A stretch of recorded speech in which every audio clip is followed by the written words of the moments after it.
Sou Fabrício Mendes, do Evangelho Marginal. Estou aqui para conversar com vocês um pouquinho sobre uma temática importantíssima, né? Nessa semana nós comemoramos ou lembramos o Dia da Consciência Negra, no dia 20 de novembro.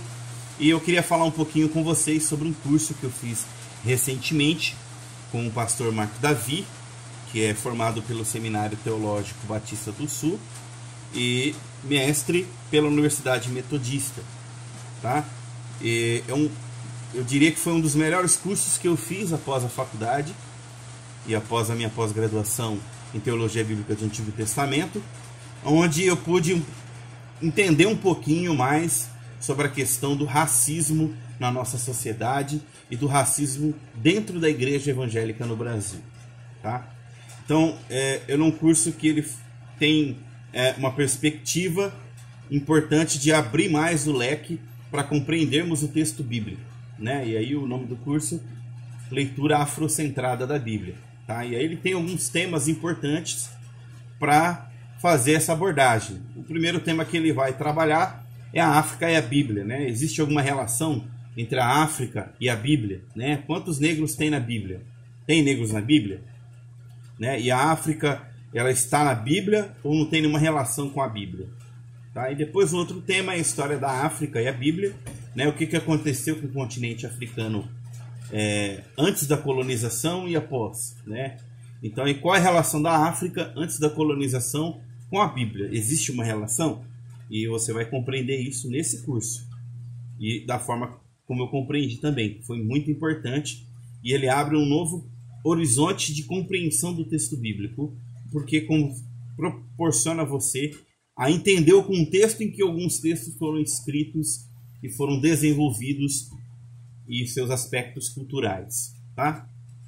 A outra temática é a história, né, a construção histórica do racismo estrutural no Brasil, né? Então, o racismo estrutural no Brasil, ele não surge do nada. Ele foi algo construído por políticas públicas, tá? Então, políticas públicas de governos até desde o período da escravidão foi construindo um racismo estrutural. E esse racismo estrutural, ele tem consequências profundas e consequências que matam sonhos, matam pessoas. Tá? Então, para você conseguir entender isso, e aí você vai compreender por que da existência de políticas públicas hoje para combater o racismo estrutural. Tá? E aí a história da igreja evangélica no Brasil e o racismo. E aí você vai pensar um pouquinho. Há racismo na igreja? Lembrando que a igreja ela não está isolada da sociedade, tá? Assim como qualquer outra instituição. E se nossa sociedade, que é pautada no sistema capitalista, que está ancorada em diversos problemas, entre um deles o racismo, mas também o patriarcado e o machismo, então dificilmente você vai encontrar mais uma igreja que não reproduz o racismo, ou mesmo que não pratica ou até potencializa o racismo dentro de suas estruturas, né? Com mensagens de demonização da cultura africana, mensagens que demonizam o outro.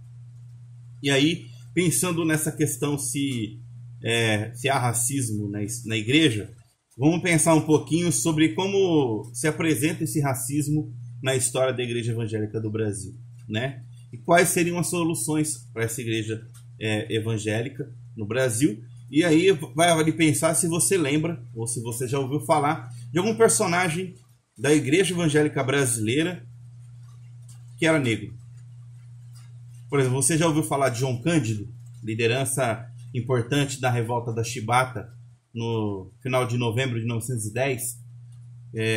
Uma revolta que teve por estopim, né, porque marinheiros eram tratados à base de chicote pelos seus superiores na marinha, e esses marinheiros eram, em sua maioria, negros, né? Então, eles se revoltaram e criou-se o que se chama na história de revolta da Chibata, tá? Então, você já ouviu falar de João Cândido, além das aulas de história na escola?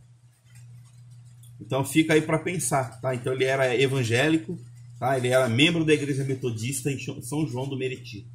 E existem diversas outras lideranças ao longo da história da igreja. Se você parar para pensar, o movimento pentecostal nos Estados Unidos, ele surge através ou por meio do povo negro, né? Então, se você estudar um pouquinho, você vai perceber isso, tá? E aí você pode se perguntar por que que eu, um cara branco, né, deveria fazer um curso de leitura afrocentrada da Bíblia. E aí eu vou te contar uma coisinha que talvez você não tenha se atentado, tá? Então, escuta aí a voz da Ruá de Deus, do Espírito Santo, para que você possa compreender, tá? Na nossa sociedade, que está pautada ou enraizada o racismo, o machismo, a misoginia, a LGBTfobia, é importante você perceber que não basta você não ser racista, não basta você dizer que você não é machista, tá? Até porque, como homens que somos nessa sociedade, somos privilegiados por uma estrutura machista. Então, dizer que não somos machistas, dizer que não somos racistas, porque como homens brancos, cis e héteros, somos privilegiados também, se faz necessário, então, nesse caso, sermos antirracistas, tá? Só é possível esse tipo de posicionamento, o antirracismo e o combate frontal a qualquer forma de racismo e de exclusão da população negra na nossa sociedade.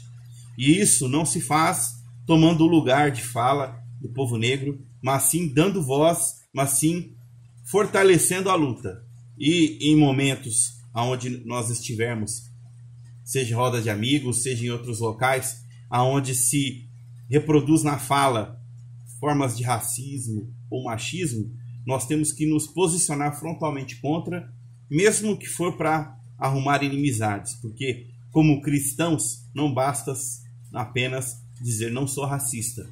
Se você de fato se coloca como um cristão, você vai combater as estruturas opressoras dessa sociedade e, portanto, você vai se colocar na luta antirracista, tá? Então, aí vamos pensar nisso daqui por diante e ajudar a construir essa luta contra o racismo, essa luta antirracista, para que sonhos não sejam mais mortos, sonhos não sejam derrubados ou atrapalhados, e para que pessoas possam gozar de todas as benesses, digamos assim, que nós homens brancos cis gozamos, e que pessoas que não se enquadram nesse padrão também possam, né? As pessoas da comunidade LGBT, as pessoas que não se enquadram porque estão em outra condição.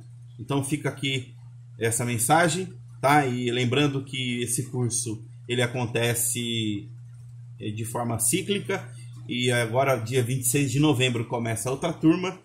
Vamos deixar o link do curso na postagem desse vídeo, para que você possa ir lá e conhecer e se matricular. É um curso que tem um investimento, mas é um investimento muito barato pela quantidade de informação e pela forma da formação, porque o pastor Marco Davi ele tem uma didática sensacional.